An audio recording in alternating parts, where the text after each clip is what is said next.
chapter 24 verse 15. So when you see the abomination of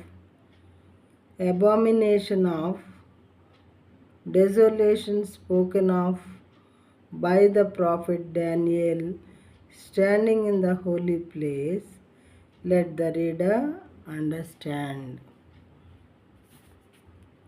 కాబట్టి ప్రవక్త అయిన దానియేలు ద్వారా చెప్పబడిన నాశనకరమైన హేయ వస్తువు పరిశుద్ధ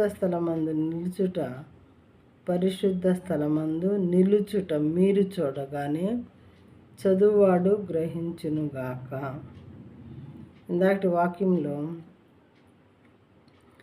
లోకమందంతటా సువార్త ప్రకటించబడాలి ఫస్ట్, ఆ తర్వాత అంతం వస్తుందనేది ఇంపార్టెంట్ విషయం. ఇప్పుడు ఏంటంటే నాశనకరమైన హేయమైనటువంటి వస్తువు పరిశుద్ధ స్థలంలో నిల్చున్నప్పుడు ఈ బైబిల్ చదివే వాళ్ళకి, వినే వాళ్ళకి అర్థమైపోవాలి. దేవుని అక్కడ వచ్చేసింది, గుమ్మంలోనే ఉన్నది, అది ఇట్స్ వెరీ నియర్ అనేటటువంటి విషయం అర్థమైపోతుంది అన్నమాట.